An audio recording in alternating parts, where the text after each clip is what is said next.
আসসালামু আলাইকুম। লার্নফ্লুয়েন্সি চ্যানেলের পক্ষ থেকে ষষ্ঠ শ্রেণীর শিক্ষার্থী এবং অভিভাবকদের স্বাগতম এবং আমন্ত্রণ জানাচ্ছি আজকের এই টিউটোরিয়ালে। আজকে আমরা আলোচনা করব তোমাদের বাংলা বইয়ের মোহাম্মদ শহীদুল্লাহ লেখা শততর পুরস্কার এই গল্পের অনুশীলনে তোমাদেরকে যে কর্ম অনুশীলন, এমসিকিউ কোশ্চেন এবং যে সৃজনশীল প্রশ্নগুলি দেওয়া হয়েছে এই ক্লাসে আমরা সেগুলোর সমাধান বা উত্তরগুলি করে ফেলবো। তো চলো আলোচনাটি শুরু করা যাক। শুরু করছি পরম করুণাময় মহান আল্লাহ তাআলার নামে। তো দেখো, শুরুতে তোমাদেরকে কিন্তু দুটো কর্ম অনুশীলন দেওয়া হয়েছে, তাই না?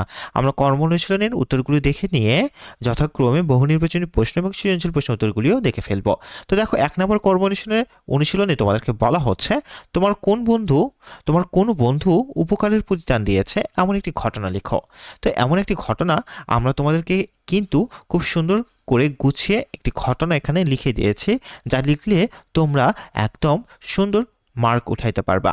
তো দেখো, ঘটনা কিন্তু আমরা লিখেছি, তোমরা একটু ভিডিওটি পজ করে একটু পড়ে পড়ে লিখে ফেলবা বা একটু দেখে ফেলবা। এরপর দেখো, তোমাদেরকে 2 নম্বরে বলা হচ্ছে যে সততাই সর্বোৎকৃষ্ট পন্থা এ সম্পর্কে একটি অনুচ্ছেদ লিখো। তো অনুচ্ছেদটাও কিন্তু আমরা তোমাদেরকে এখানে খুব সুন্দর করে গুছিয়ে লিখে দিয়েছি। তোমরা অনুচ্ছেদটাও এখান থেকে একটু ভিডিওটি পজ করে তুলে ফেলবা। আচ্ছা, তো এরপরে দেখো, তোমাদেরকে কিন্তু এইখান থেকে বহু নির্বাচনী প্রশ্ন দেওয়া হয়েছে, তাই না? আমরা বহু নির্বাচনী প্রশ্ন উত্তরগুলি একটু পর্যায়ক্রমে দেখে ফেলি। চলো, 1 নম্বর বহু নির্বাচনী প্রশ্ন বলা হচ্ছে ফেরেশতা কোন আরব দেশের লোকদের কাছে এসেছিলেন? ফেরেশতা কেন আরব দেশের লোকদের কাছে এসেছিলেন? উত্তরটা হবে খ নাম্বার, পরীক্ষা নেওয়ার জন্য। 2 নম্বরে বলা হচ্ছে অন্ধ ব্যক্তি ফেরেশতাকে সবকিছু দিতে রাজি হয়েছিল কেন? উত্তরটা হবে ক নাম্বার, আল্লাহর প্রতি কৃতজ্ঞ থাকায়। এবার 3 এবং 4 নাম্বার প্রশ্নের জন্য তোমাদেরকে কিন্তু উদ্দীপক দেওয়া হয়েছে বা অনুচ্ছেদ দেওয়া হয়েছে। আমরা একটু পড়ে ফেলি। বলছে, নন্দীপাড়া গ্রামের নৌসাদ পরোপকারী মানুষ। এই তো সেদিন প্রতিবেশী কাশিমের বাড়িতে আগুন লাগলে নিজের জীবনের ঝুঁকি নিয়ে কাশিমকে নিশ্চিত মৃত্যুর হাত থেকে উদ্ধার করে নওশাদ। এর কিছুদিন পর নওশাদ একটি দুর্ঘটনায় হাসপাতালে যখন চিকিৎসাধীন, তখন কাশিম নিজের রক্ত দিয়ে নওশাদকে সুস্থ করে তোলে। তো এখান থেকে 3 নম্বরে বলা হচ্ছে উদ্দীপকের কাশিমের সাথে শততার পুরস্কার গল্পের কার সাদৃশ্য রয়েছে? উত্তরটি হবে কিন্তু গ নাম্বার, অন্ধ লোকের। 4 নম্বরে বলা হচ্ছে উদ্দীপকের কাশিমের সাথে শততার পুরস্কার গল্পের যে দিকটি প্রকাশ পেয়েছে তা হলো, উত্তরটি হবে খ নাম্বার 1 ও 3, অর্থাৎ নৈতিক মূল্যবোধ এবং কৃতজ্ঞতাবোধ, তাই না? তো এছাড়া তোমরা এখান থেকে বহু নির্বাচন প্রশ্ন উত্তরগুলি, এরপর আমরা পর্যায়ক্রমে সৃজনশীল প্রশ্ন উত্তরগুলি একটু দেখে ফেলি। চলো, আচ্ছা, তার আগে তোমরা যদি একটু ভালো করে খেয়াল করো। আচ্ছা, আমরা সৃজনশীল প্রশ্ন উত্তরগুলি একটু পর্যায়ক্রমে দেখে ফেলি, তাই না? আচ্ছা, তো দেখো, তোমাদের এখান থেকে সৃজনশীল প্রশ্ন, তো ক খ গ খ 4টে প্রশ্ন উত্তর কিন্তু তোমাদেরকে এখান থেকে করতে হবে, তাই না? তো চলো আমরা ক খ গ খ প্রশ্ন 4টির উত্তর পর্যায়ক্রমে একটু দেখে ফেলি। আচ্ছা, তো দেখো, ক নম্বর প্রশ্ন বলা হচ্ছে স্বর্গীয় দূত কতজন ইহুদিকে পরীক্ষা করেছিলেন? স্বর্গীয় দূত 3 জন ইহুদিকে পরীক্ষা করেছিলেন।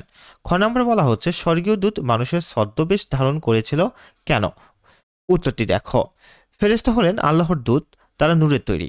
মহান আল্লাহ মানব জাতিকে কখনো কখনো পরীক্ষা করে থাকেন। এ পরীক্ষা তিনি সবাইকে একইভাবে করেন না। আল্লাহ তাআলা এমনইভাবে 3 জন ইহুদিকে পরীক্ষা করার জন্য ইচ্ছা পোষণ করলেন, আর এই কাজের দায়িত্ব দেন একজন ফেরেশতার উপর। আল্লাহর দেওয়া হুকুম পালন করে ইহুদিদেরকে পরীক্ষা করার জন্য স্বর্গীয় দূত মানুষের ছদ্মবেশ ধারণ করেছিলেন। এরপর ক এবং ঘ নম্বর প্রশ্নের জন্য তোমাদেরকে কিন্তু উদ্দীপক দেওয়া হয়েছে, তাই না? আমরা একটু উদ্দীপকটি পড়ে ফেলি, তাহলে খুব সহজে উত্তরগুলি কিন্তু বুঝতে পারবো। উদ্দীপকে বলা হচ্ছে কালাম, আবুল ও হাফিজ একই গ্রামে বাস করে। তাদের অবস্থা তেমন ভালো না, কোনো মতে দিন অতিবাহিত করে। এ কারণে হাজী সাহেব তার জাকাতের টাকা দিয়ে আবুলকে একটি রিক্সা, কালামকে একটি ভ্যান গাড়ি আর হাফিজকে একটা সেলাই মেশিন কিনে দিলেন।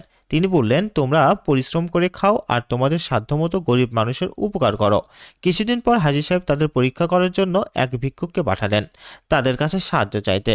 আবুল আর কালাম কোনো সাহায্যই করল না, কিন্তু হাফিজ বিনা পয়সায় ভিক্ষুকদের ছেঁড়া জামাটা সেলাই করে দিল। তো এখান থেকে গ নম্বর প্রশ্নেই কিন্তু তোমাদেরকে বলা হচ্ছে যে কালাম ও আবুলের কাজের মধ্যে সততার পুরস্কার গল্পে যে দিকটি প্রতিফলিত হয়েছে তা ব্যাখ্যা করো। উত্তরটি দেখো, সততার পুরস্কার গল্পে আমরা দেখতে পাই ধবলযোগী ও টাকওয়ালা আল্লাহর কৃপায় স্বর্গীয় দূতের সাহায্যে ভালো হয়েছে। তারা দ্রুতের দেওয়া উট ও গাই পেয়ে প্রচুর উট ও গাভীর মালিক হয়ে সুখে দিন অতিবাহিত করেছে। কিন্তু ওই দূত যখন পুনরায় ছদ্মবেশ ধারণ করে তাদের কাছে সাহায্যের জন্য আসেন, তখন তারা তাদের পূর্বের কথা সম্পূর্ণ অস্বীকার করে এবং দূতকে সাহায্য না দিয়ে ফিরিয়ে দেয়। পক্ষান্তরে আমরা উদ্দীপকে দেখতে পাই হাজী মকবুল সাহেব অর্থ দিয়ে আবুলকে একটি রিকশা এবং কালামকে একটি ভ্যান গাড়ি কিনে দেন। এর ফলে তাদের ভাগ্যর পরিবর্তন সাধিত হয়। কিন্তু তাদের পরীক্ষা করার জন্য যখন হাজী সাহেব এক ভিক্ষুককে পাঠালেন, তখন তারা তাকে সাহায্য না করে ফিরিয়ে দেয়। তাই কালাম ও আবুলকে একজন অকৃতজ্ঞ ব্যক্তি বলা যায়।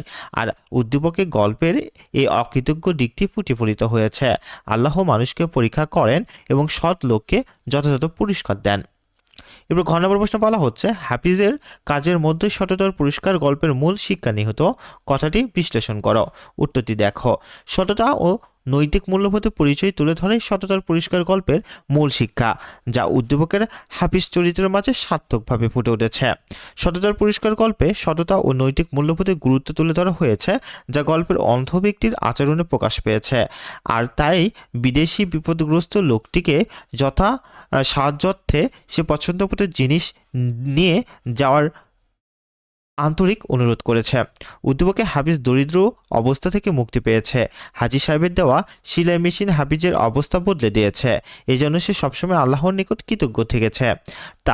তাই অসহায় দরিদ্র ভিক্ষুকদের তার কাছে এলে সে ভিক্ষুকদের জামাটা বিনা পয়সায় সেলাই করে দিয়ে কৃতজ্ঞতা ও নৈতিকতার পরিচয় দিয়েছে। সততার পুরস্কার গল্পে অন্ধ ব্যক্তি এবং উদ্দীপকে হাফিজের মনোভাব একই ধরনের। নিজের অবস্থার পরিবর্তন হলেও তারা অতীতকে ভুলে যাননি। দরিদ্র অসহায়কে সহায়তা করে তারা নৈতিকতার পরিচয় দিয়েছে। আর এটিই হচ্ছে সততার পুরস্কার গল্পের মূল শিক্ষা। এ বিবেচনায় প্রশ্নোক্ত মন্তব্যটি যথার্থ। তো এই ছিল তোমাদের জন্য আজকের এই আলোচনাটি। আমরা কিন্তু ধারাবাহিকভাবে তোমাদের প্রত্যেকটা পাঠ থেকে, প্রত্যেকটা অনুশীলন থেকে এভাবে সমাধানগুলো করে দেব। ভিডিওটি ভালো লেগে থাকলে লাইক দেবে এবং অবশ্যই লার্ন ফ্লুয়েন্সি চ্যানেলটিকে সাবস্ক্রাইব করবে। ভালো থেকো, সুস্থ থেকো। আসসালামু আলাইকুম।